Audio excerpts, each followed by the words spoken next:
Hey guys, it's Wednesday morning and the Lovin Dubai show. We spoke about delivery rider aggression. The president has pardoned people involved in the protests and how Caroline Stanbury has slammed back at body shamers. And so we would really love if you can subscribe to the Lovin Dubai show podcast wherever you get your podcast from and enjoy the show. Good morning, Dubai. Welcome back to the Lovin Dubai show, where we go through the top trending stories that everyone across the country is talking about. Our top story for you today, the video that was going viral about a delivery driver who has now been arrested for aggressive driving.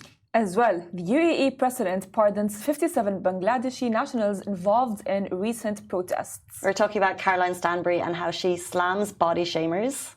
And as well, how long it would take to exit a flight and catch a taxi at DXB. And later on in the show, Abracadabra, we're going to be learning tricks with Abdulla, the magician. We're so excited to welcome him into the show at about 8:50. It's 333 days since the genocide continued in Gaza on October 7. The current death toll stands at 40,819. The number of injured people is 94,291, and 1.9 million people have been displaced from their homes. In today's rapid weather report, it's another beautiful day, highs of 40 degrees Celsius, humidity at 52%. You may as well enjoy this dip in humidity while you can. Good morning. Good morning to you, Casey. How are you? I'm good. Well, I have a question. Since you're engaged, how long do you think a relationship as like boyfriend-girlfriend should last? There's so many factors that come into play. I think it depends on where you are in life. For example, if you're 20 and you fall madly in love, should you get married within a year or two? Probably not. I'm 34. I fell madly in love. Should I get married in a year or two? Probably yes, because you learn from life experiences. Well, is that the road you're going down? Yes. I mean, I'm telling you why. Because apparently a 95-year-old Kenyan man finally marries his girlfriend after 60 years of dating. 60 years. 60 years. Congratulations. I mean, cuties walking down the aisle. Could you imagine being at that wedding? I mean, if love old people so my much. boyfriend would ever make me wait, I would be like, bye. That's a long wait. But do we know anything else about the story? Because like the reality is if they decided to get married at this point, I'd probably say there was like paperwork, there was like family inheritance coming into play. There's probably some practicalities. I don't think he or she finally got what they'd been wanting. I assumed they'd made a decision not to marry years before. I mean, if you want to think about it, it's like, as you said, a lot of the people in the comment section are assuming that it's pressure from the in-laws, family, and the whole point. It's like, why would he wait 60 years to decide to marry? And maybe I don't think they made the decision. I don't think so. Or she. I mean, if she looks happy, he looks like she has like this like tiny smile, and he looks like, oh my god. No, you don't. That's what. And we're going to talk about this with the Caroline Stanbury story in a little bit. That's assuming a lot from one photo. I know, I don't think he looks like he's a 95-year-old man. He's married his lady after 60 years. I think it's an inheritance paperwork thing. Like the practical side of me says they decided not to get married years ago. All was fine and dandy. However, now maybe they have kids, but maybe it's not clear. You know when you go to an airport and you have kids and maybe you decided not to marry? And I see these conversations on Facebook groups that because you've got different surnames and like passports, it's just a mess. Paperwork wise, it's a mess. So I think they're getting their ducks in a row in case a sad day comes, which they have to think about. However, Casey, you know what? Apparently, according to studies, a man knows immediately if he puts you, apparently. So I saw this TikTok. Sorry, I know that I keep on mentioning TikTok. We love TikTok. I mean, I am on TikTok, and I don't know why I am very gullible to TikTok, and I believe everything I see. However, there's a relationship expert, Matthew Hussey. Oh yeah, he's great. Exactly, he's amazing. He says that a man, the moment he sees you, he puts you in either 3 categories: future wife, girlfriend, for like the rest of his life, or a friend. So what category do you lie in? You know what I mean? And that happens within the first 3 months. And then after 6 months, it's like you figure out if this person is the one or not. I'm not a relationship expert. I'm a TikTok relationship expert. Matthew Hussey is great. I agree that people know within the first couple of months if it's going to be long term, unless the other side of the story is if they made a decision not to marry. I know.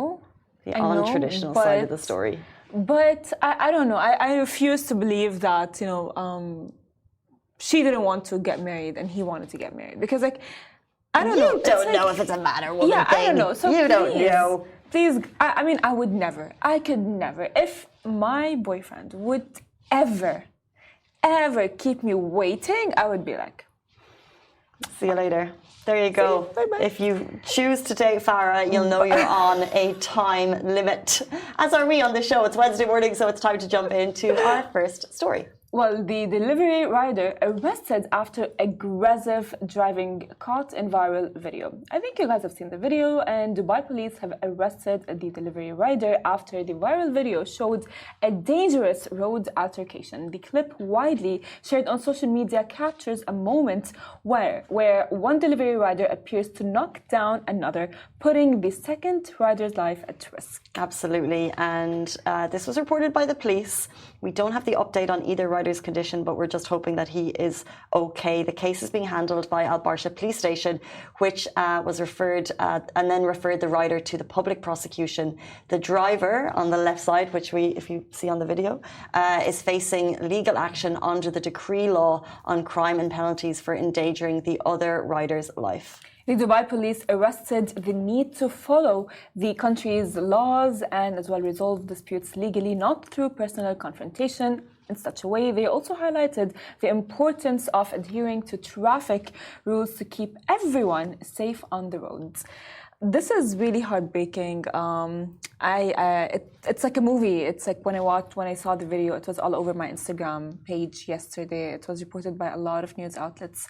It felt like including ourselves, it felt like a movie scene. I mean, it is horrific. That level of road rage and aggression. Oh, yeah, I don't know how this comment is going to go down, but if you look at the video, there's words exchanged in advance. So either we don't know the context of the story again. So before I judge the writer, I would like to know the context of the story. Although that never excuses what he did. It never excuses that. Like, you can see it there. It's clear, blatant road rage and no words or nothing we say to each other or do to each other should ever mean that we touch our hands on each other in an aggressive way. Like, we hit each other, we stab each other. That's just not okay. It's not okay. Like, it doesn't, like, nothing means that much, especially on this road in Dubai, because you don't know what's behind you. Did he check his mirrors? I doubt it. Who knows what speed they're going? So nothing excuses it. And as you said, we saw the videos a lot yesterday, and immediately we heard that Dubai police were already on it, and the rider had been arrested for the horrific road behaviour. Well, I agree with you. Like, we all do get road rage.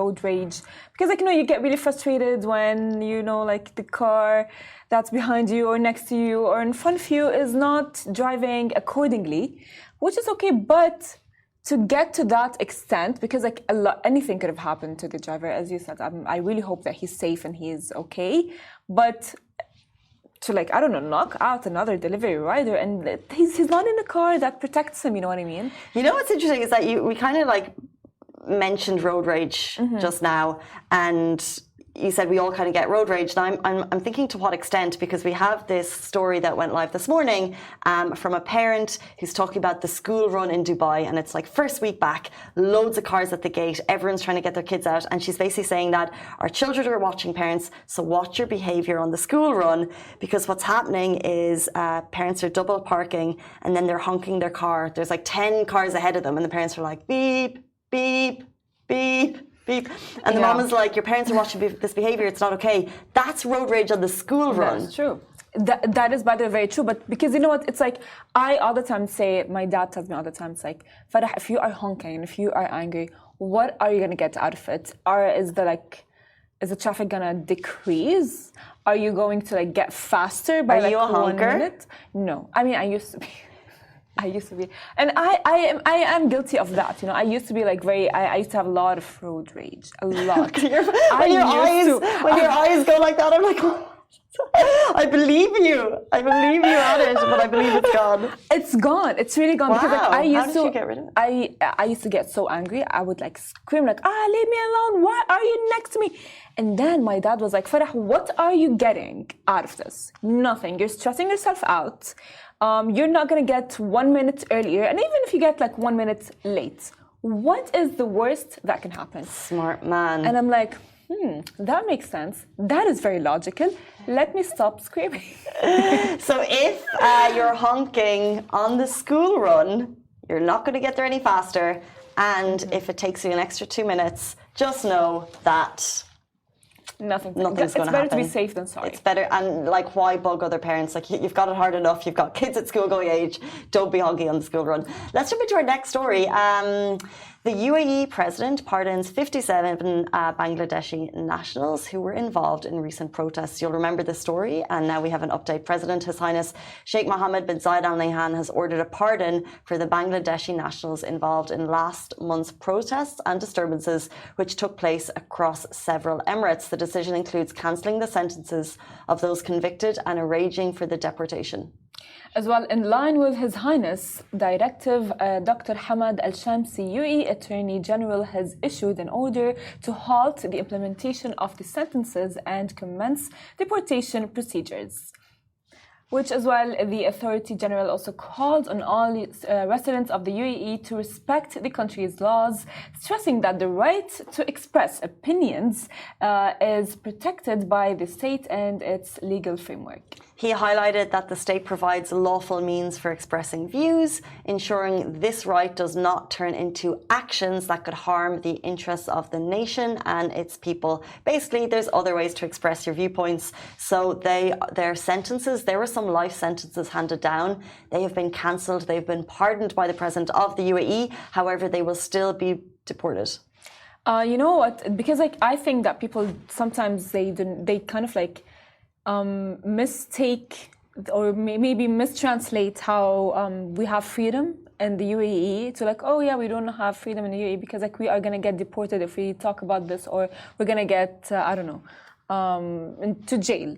However, these, like, you can say whatever you want to say. You can say your opinion. You know, you do have freedom of speech, but it's all, I would say, regulated for the safety of the UAE, which is the reason why the UAE has the,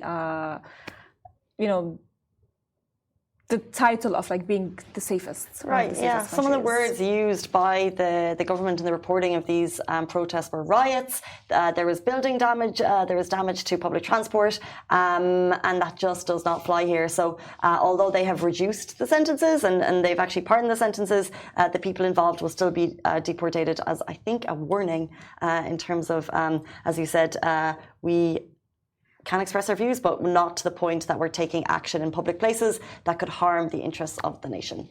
It's 8:44. Let's jump into our next story that we broke yesterday. Well, Caroline Stanbury slams body shamers. Caroline Stanbury, the star of Real Housewives of Dubai, is making a statement in headlines as she claps back at body shaming comments following a recent vacation reel she had posted. Despite sharing a cute moment, she was met with negative remarks, of course, about her appearance. And in response to the body shaming, basically people were calling her too skinny, Caroline's reply was refreshingly honest. She replied via her Instagram stories saying, love this, for all those saying I'm too thin, this was taken after my son and I both got belly, so we could not eat. So I love this so much. I feel for her in that she had to respond, because if you looked at the reel that she posted, it's a fun like Sergio and Caroline reel. They're taking videos of each other. So many people commented about her appearance. True. And when we look at, and this is such a, and I like that she was very honest, because who wants to say on Instagram stories that they had belly belly? No one. But I like that she did, because it's a really harsh reminder. Like, you have no idea what's going on behind this photo. You have absolutely no context to what's going on with her weight. So how dare people still feel like that they can go onto Instagram? Like, we just need to stop judging. We need to stop being so judgy, particularly about a woman's appearance. 100%. But as well, the fact that she is a star of the Real Housewives of Dubai, and as well she has a very like a social media presence. So people really do feel entitled to really just like place. We used this conversation before, but I don't agree with it. Like, you're not entitled. Yes, people. The argument is always if you go online, you have a public profile, but that doesn't give you an entitlement to body shame someone at all. 100%. But people have a lot of opinions, and as well because they have a lot of opinions, when they see someone that is like, by the way, I think that she's in good shape. I think she's fine. I think she's okay. And but people just go like, oh yeah, I know she's too thin. People just like need to voice their opinions, and they think that, you know, just like because she has a lot of followings on her Instagram, so she would not see it. But then one thing leads to another comment and another comment, which of course results in body shaming. Right. And body shaming, but does not only come with like, you know, we talk about this all the time, not only towards like women who are, I would say, on a bigger side, but as well women who are on the thinner side. It's like, oh, because you can never really satisfy the audience. It's like you're either too thin, you're either too big, or like you're too like normal.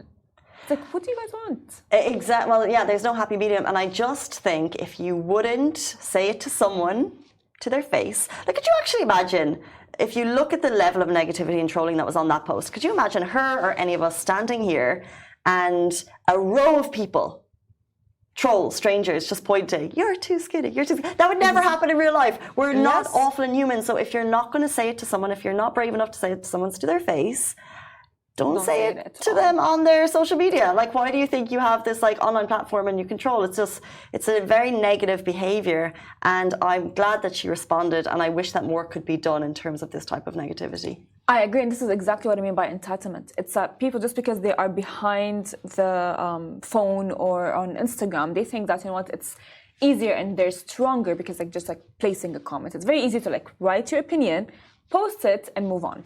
But it's not as easy to the person who is getting bullied. Exactly. Stop the bullying. Yeah, exactly. Stop the online trolling for sure. By the way, Real Housewives of Dubai, the last the last episode of season 2 aired last night, so cannot wait to watch that later.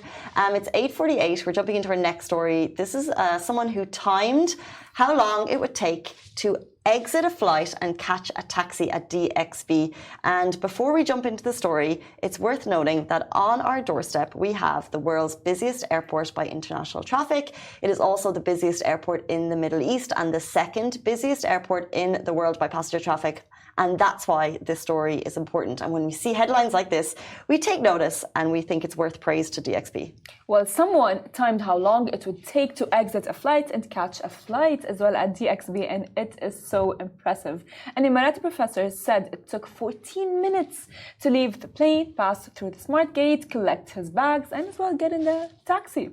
It's amazing. So the tweet read, from the moment of getting off the plane, coming from London last night and passing through the smart gate at Dubai Airport, which he mentioned was crowded with passengers, then receiving the bags, then proceeding to passengers' arrival, then reaching the taxi. All of this was done in 14 minutes. And then he finalised by saying, you'll not find this precision, speed and excellence in service at any other airport in the world. Preach! 14 minutes! 14 minutes. See, that's the thing, you know, because like we do not know how lucky we are as residents, and as well for all citizens in the UAE, to be living in the UAE, because like the moment you will go to another airport, you're going to be like, oh my God, this is not what I'm used to. I'm used to like quick, easy procedures, and then you go like, oh my God, and then that's when you will appreciate. But you know what? It hasn't always been this way. Like when I moved here, now we're talking about DXB. When I moved here 10 years ago, I was flying through Abu Dhabi, and of course they've just leveled up their airport as well. But the process when you came back in, and it was the same in DXB, when you came back in on a busy back to school time of year, you'd be waiting in queues and waiting and waiting and waiting. But they have used innovation, they've used technology, like the biometric white machines that have removed the human-to-human interaction that have made it so much quicker. They're unbelievable. 100%. Yeah. 100%. I just like, it's just like the fact that it's very easy and very efficient for everyone just makes it feel like, you know what? There's no place like, or there's no airport like Dubai Airport. Yeah, take note, other airports around the world, like we always, even like the bathrooms, when I come back and I'm like, the bathrooms are here. I just love it so much. It's funny because like we freak out on bathrooms. Yeah, and when you're in, I remember when I was traveling younger and we were a family of 6 kids and you would be queuing to get on the airport and stuff, and it was just a nightmare. Traveling was a nightmare, going to the airport, and sometimes we had a 3-hour drive to the airport and you'd be queuing and there'd be a hold up and there'd be delays, and that still happens around the world. But there's even, there's processes in place where you can actually, if I had 6 kids now, God bless my mother, you can get someone to come to your house in Dubai and they'll check in your bags and they'll take them to the airport for you. You pay a little bit for it, but the peace of mind is just phenomenal. I mean, I just like love how Dubai is. As Dubai grows, it goes with the technology, and it takes technology and the evolvement of technology all around the world and implements it for its own good, and that's what makes Dubai Dubai. Yeah, exactly. And we are lucky, and it is technology that does it, or is it magic? Why don't we put that question to our next guest? We're so excited to welcome a magician on the show. We're going to hopefully watch some tricks, and it's all coming up in a very short amount of time. Do stay tuned. We'll be with you after this short break.